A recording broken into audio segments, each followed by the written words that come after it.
Anda kembali di iNews Pagi bersama saya Aya Nufus. Pemirsa, polisi menggerebek tempat penampungan timah ilegal di Bangka Barat, Kepulauan Bangka Belitung. Ratusan karung berisi biji timah yang diduga akan diselundupkan ini disita oleh polisi.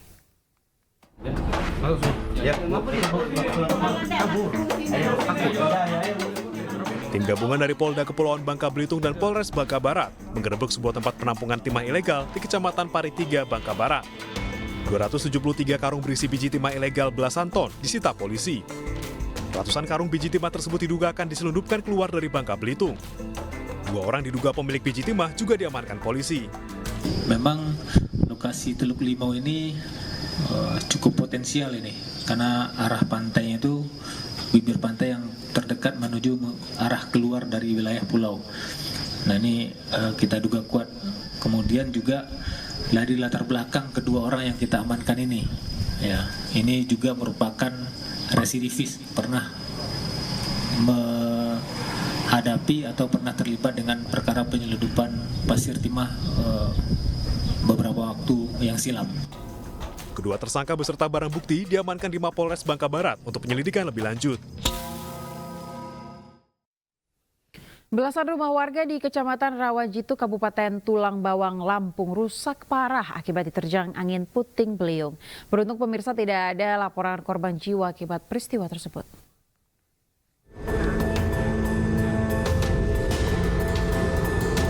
Video amatir warga merekam pasca terjadinya bencana angin puting beliung yang menerjang Desa Gedung Karya Jitu, Kecamatan Rawajitu Selatan, Kabupaten Tulang Bawang, Lampung. Jadi angin puting beliung di Tanggul Penangkis. Angin puting beliung membuat sejumlah atap rumah warga porak-poranda dan membuat sejumlah warung ambruk nyaris rata dengan tanah. Tak hanya itu, angin puting beliung juga menumbangkan sejumlah pohon dan menimpa rumah warga. Sejumlah mobil milik warga yang tengah berada di tempat penitipan mobil rusak akibat tertimpa atap yang roboh akibat terjangan angin.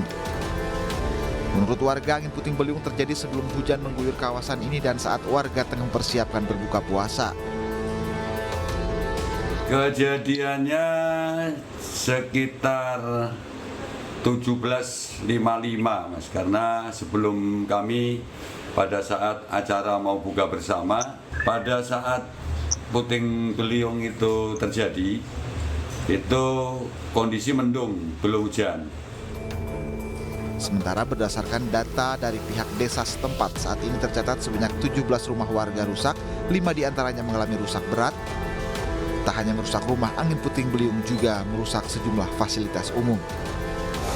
Diperkirakan ada sekitar 5 rumah yang sangat rusak berat. Selain rumah Pak, ada fasilitas lain Pak? Sementara ada beberapa laporan, ada TPA, kemudian ada juga pos ronda, kemudian ada stay mobil dan tempat penitipan mobil. Meski tak ada korban jiwa, sejumlah warga saat ini mengungsi ke tempat yang aman. Hingga kini petugas gabungan masih melakukan pendataan dan melakukan pembersihan puing-puing secara bergotong royong. Akibat kejadian, kerugian ditaksir mencapai ratusan juta rupiah. Dari Tulang Bawang, Lampung, Ahmad Lutfi Rosyadi, iNews melaporkan. Jelang berbuka puasa, pemirsa, api melalap 9 bangunan di Bengkulu Utara, Bengkulu. Tim pemadam kebakaran dan warga desa Marga Sakti Bengkulu Utara terus berupaya menjinakkan api. Setidaknya 8 rumah huni dan 1 ruko pedagang ini terbakar pada Sabtu sore. Api diduga berasal dari salah satu dapur milik warga. Meski tidak ada korban jiwa, namun kerugian ditaksir di atas 1,5 miliaran rupiah. Besarnya kerugian ini lantaran salah satu bangunan merupakan toko bangunan dengan bahan-bahan yang mudah terbakar.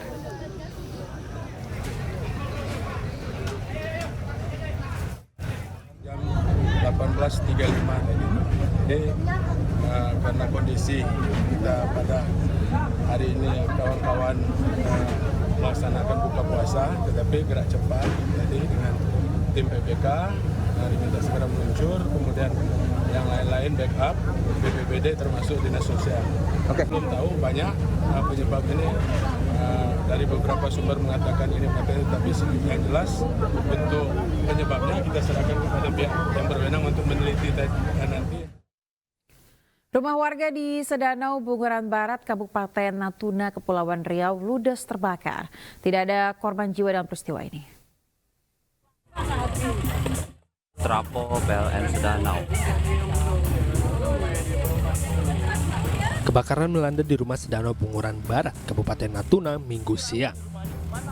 Rumah indekos yang terbuat dari bahan material kayu ini ludes dalam waktu 2 jam. Akibat pemadam kebakaran tidak kunjung tiba di lokasi kejadian. Diketahui ada 3 orang menghuni rumah tersebut. Diduga kebakaran terjadi akibat korsleting listrik. Terjadi akibat arus pendek atau korslet arus listrik. Dalam hal ini kos-kosan tersebut ada 3 masyarakat yang ada di kos tersebut dan tidak ada korban jiwa. Tidak ada korban jiwa dalam peristiwa ini, namun kerugian ditaksir mencapai ratusan juta rupiah. Dari Kabupaten Natuna, Kepulauan Riau, Alfi Al-Rashid, tim iNews melaporkan. Tanggul kiri Desa Bugel, Grobogan, Jawa Tengah kembali jebol. Akibatnya pemirsa, arus deras dari atas tanggul meredam ratusan rumah warga dan ruas jalan penghubung Grobogan menuju Boyolali. Kondisi terkini Tanggul Utara Desa Bugel, tepatnya di wilayah RT 2 RW 4 Desa Bugel, Kecamatan Godong. Intensitas hujan yang masih cukup tinggi di Grobogan, Jawa Tengah menyebabkan tanggul kiri Bendung Kelambu di Desa Bugel, Kecamatan Godong, Grobogan, Jawa Tengah jebol pada Sabtu sore. Akibatnya ratusan rumah kembali terendam banjir dengan ketinggian 50 cm. Banjir pun juga merendam jalan penghubung Desa Godong, Grobogan menuju Boyolali, Jawa Tengah. Meski kondisi banjir semakin tinggi, namun warga enggan untuk mengungsi dan tetap bertahan di rumah guna antisipasi keamanan rumah dan desa. Jebolan tanggul dari kali Utara. Arusnya bagaimana itu, Pak? Arusnya kencang banget, Pak. Cepat, kali cepat. Kayak banjir bandang. Sudah berlangsung berapa lama ini, Pak? Ini sejak kemarin sekitar jam 4 sore. Sementara itu kondisi banjir yang merendam wilayah kota Purwodadi berangsur surut. Bupati Grobogan pun berkoordinasi dengan BPWS Jawa Tengah dan PUPR guna melakukan penutupan tanggul darurat. Dan setelah kondisi banjir surut, tanggul akan diperbaiki secara permanen. Berat yang ada 2, kondisinya ada di sana, nanti PUPR juga hadir di tengah-tengah masyarakat di sana supaya juga untuk mengamati di sana itu kira-kira kalau alat berat masuk bisa untuk mengatasi banjir sementara. Diketahui sebelumnya, tanggul kiri selama difungsikan untuk menampung limpasan Sungai Lusi. Karena Sungai Lusi meluap dengan debit air yang sangat tinggi, tanggul kiri Desa Bugel ini pun tidak mampu menampung air dan akhirnya jebol. Dari Grobogan, Jawa Tengah, Rustaman Nusantara, iNews melaporkan. Saat menjalani puasa Ramadan, warga Karanganyar, Demak, Jawa Tengah 13 jam terjebak arus banjir di lantai 2 rumahnya. Evakuasi korban banjir oleh relawan diwarnai isak tangis warga.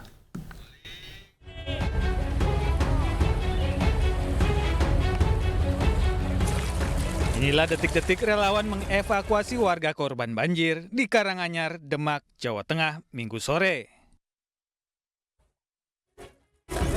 Mereka sempat menunggu 13 jam sejak tanggul Sungai Wulan jebol pada Minggu dini hari.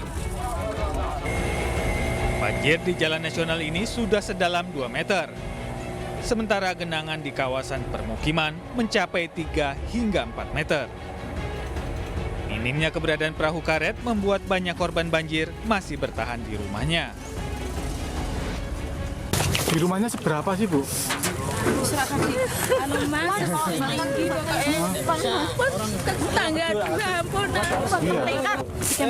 Di rumahnya itu? Di rumah. Terus ini berhasil dievakuasi itu? Sebelumnya bertahan berapa lama, Bu? Dari jam 3 sampai ini baru dievakuasi. Ambil lagi. Bertahan di mana itu, Bu? Di rumah dekat tanggul. Tetangga niku. Di lantai 2? Nggih, lantai 2. Dari data BPBD, banjir Demak terus meluas hingga 88 desa di 10 kecamatan. Sebanyak 92.000 jiwa terdampak banjir dan 12.000 jiwa harus mengungsi karena tempat tinggalnya tergenang air. Banjir juga mengenangi 529 hektar tambak ikan, 3.945 hektar lahan pertanian, 110 sarana ibadah, 3 pasar, dan 14 sarana kesehatan. Dari Demak, Jawa Tengah, iNews melaporkan.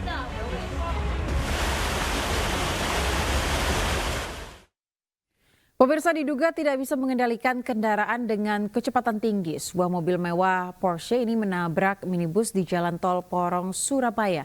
Akibat kecelakaan itu, pengemudi dan penumpang minibus dilarikan ke rumah sakit karena mengalami luka.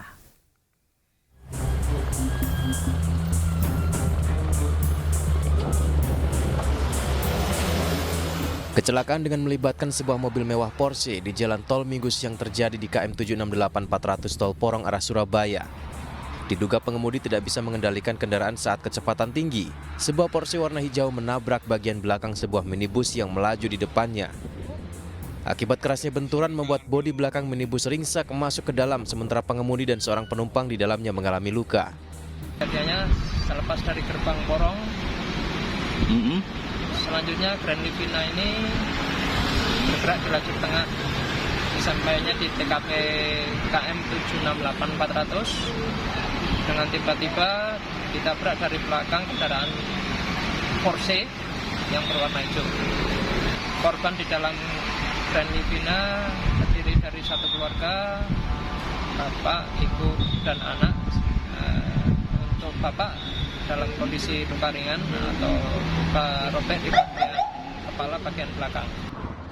Untuk kepentingan pemeriksaan lebih lanjut, kedua bangkai kendaraan yang terlibat kecelakaan diamankan di Makolantas Polresta Sidoarjo. Sementara pengemudi dan seorang penumpang minibus menjalani perawatan medis di rumah sakit. Dari Sidoarjo, Jawa Timur, Pramono Putra, iNews melaporkan. Pemirsa, KPU Republik Indonesia rencananya akan mengumumkan penetapan hasil pemilu 2024 hari ini. Rapat pleno penetapan digelar usai rekapitulasi suara di 5 provinsi yang tersisa selesai dilaksanakan.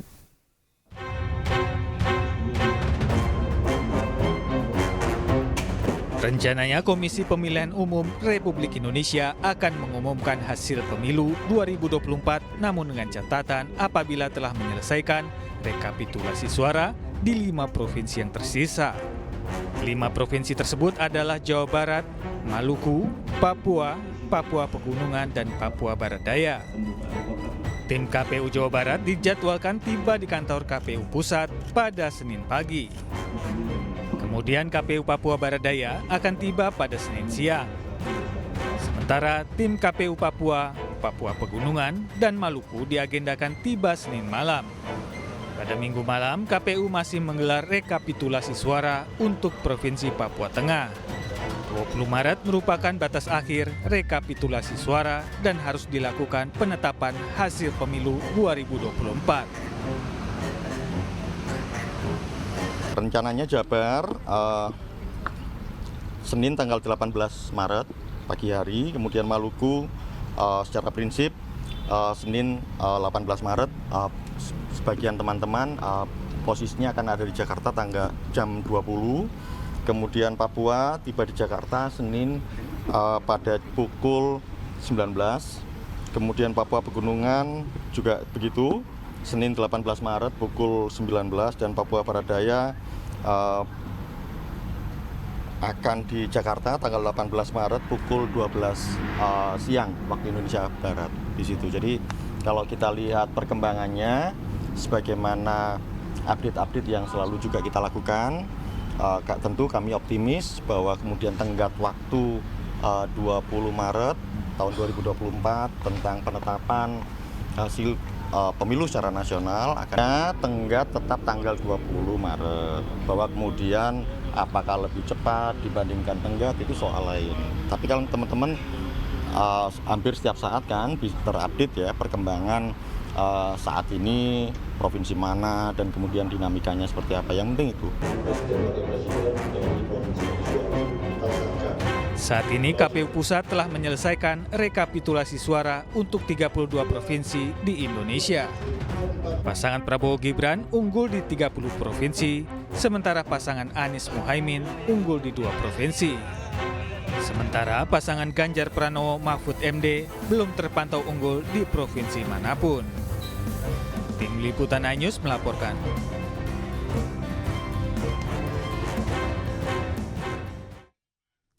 Kementerian Ketenagakerjaan mengutamakan revitalisasi Balai Kesehatan dan Keselamatan Kerja atau K3 di Samarinda untuk mendukung pembangunan IKN Nusantara. Hal itu dilakukan karena proyek-proyek IKN akan berlangsung dalam jangka panjang.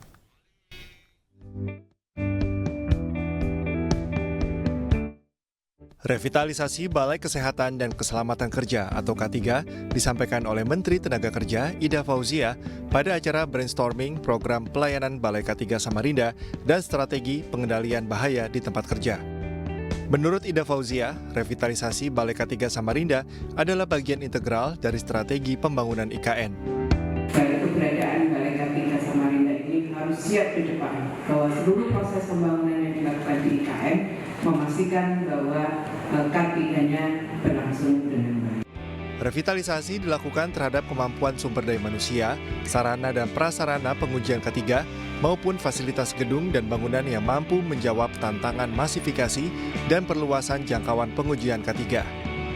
Balai K3 Samarinda akan dipersiapkan menjadi garda depan untuk menjamin kelancaran dan keamanan para pekerja yang terlibat dalam proyek pembangunan IKN.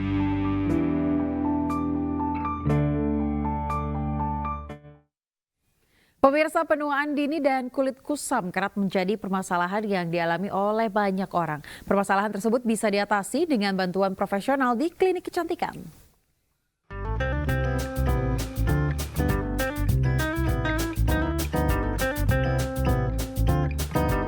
Penuaan dini dan kulit kusam kerap menjadi permasalahan yang dialami oleh banyak orang. Ada cara untuk mengatasinya, salah satunya melalui perawatan komprehensif dengan bantuan profesional di klinik kecantikan, salah satunya di Skin Session Clinic. Skin Session Clinic melayani berbagai treatment untuk kulit, diantaranya peeling, ultraterapi, botox, dan skin booster. Skin booster merupakan perawatan yang menggunakan metode injeksi serum yang dapat meningkatkan kualitas ekstra saluran matriks dari kulit, sehingga kualitas kulit akan meningkat lebih sehat dan juga cerah.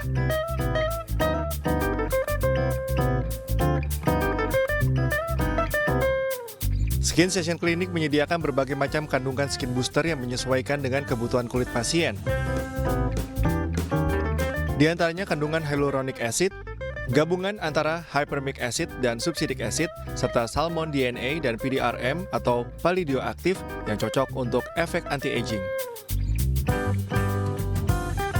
Untuk di Skin Session sendiri perawatannya beragam, ada dari mulai untuk estetiknya kita ada peeling, lalu ada laser, ada oil therapy, lalu ada juga skin booster, kemudian ada botox, filler.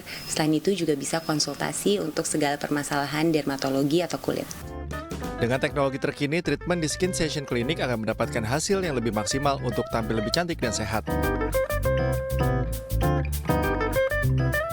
Dari Jakarta, Wenda Nura Iriansyah Wahyudi, iNews melaporkan.